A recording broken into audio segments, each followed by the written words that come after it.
The question now is, will these new revelations be enough to persuade at least 4 Republicans to vote with Democrats and call John Bolton to testify before the Senate trial? House Democrats say that's why the White House doesn't want to hear from John Bolton. Look, I can understand the reasons why, and I think we knew these already, why the president and his allies have wanted to suppress John Bolton's testimony.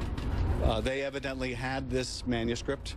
They understood what John Bolton had to say, and they were definitely afraid the American people would find out. Joining me now live from Los Angeles, former Assistant U.S. Attorney David Katz. David, good to see you. Great to be with you.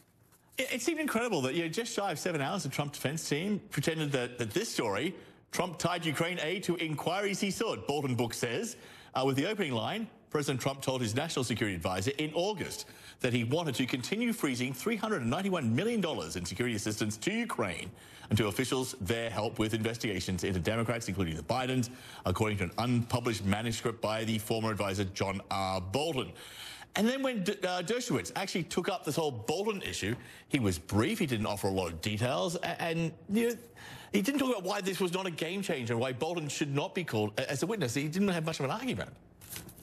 Well, no, Professor Dershowitz didn't have much of an argument at all. And, you could call him Professor Flip-Flop because CNN unearthed a tape from him in 1998. And what he said there was very cogent. That's before he drank the Trump Kool-Aid and got on TV all the time defending President Trump. But what he said then was that if a president corruptly misuses the office, that's number one, what Trump did. Dershowitz said that number two, if he abused his trust, that's also what happened here.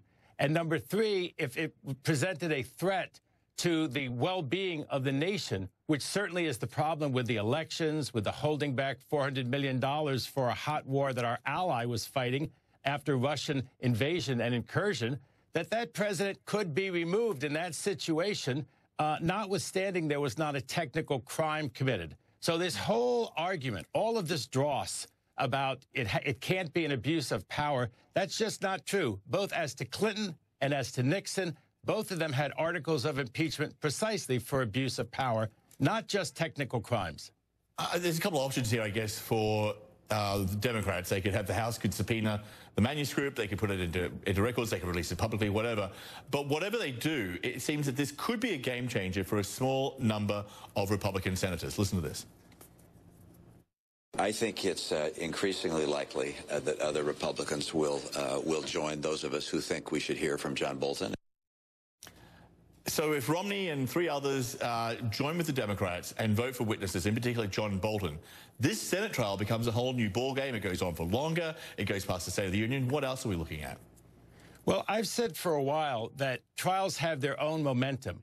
And with someone as good as Adam Schiff, who I used to work with, presenting the case as the lead impeachment manager, and with a couple of conscientious senators, both Democrats and Republicans, who are retiring, there's no reason why the Republicans shouldn't call this bombshell witness. I mean, basically, the president confessed to his own hand-picked national security advisor that this was a quid pro quo, and that what Trump was doing with them was to withhold the money authorized by Congress until and unless he got the commitment to announce a criminal probe of the Bidens. We have it right out of Bolton's mouth. I don't see how these senators could retire and not be disgraced if they didn't vote for this witness, Bolton. And I don't see how people running in districts, this woman who's running in Iowa, Republican, all the Republican senators who are running this time around, Collins, I don't see how they could possibly vote against this witness, Bolton.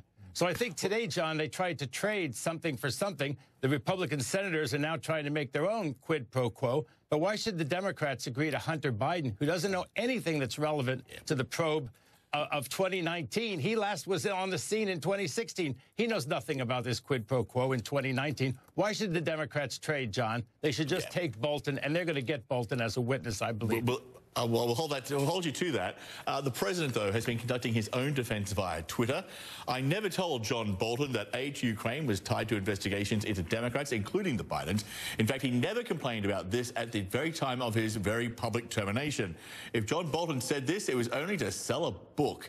We had the White House press secretary, Stephanie Grisham, on the Trump-friendly Fox network to head out there and trash Bolton's character. Here she is.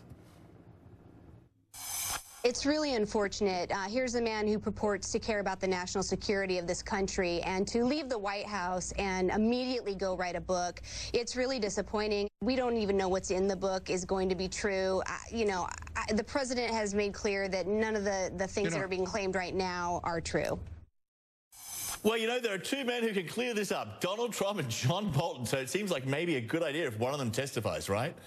Right. Donald Trump will never testify. He'll talk tough and say how much he wants to testify, just like, remember how much he wanted to testify in front of the special counsel, but then he never did. Bolton will testify, and it'll be compelling, John.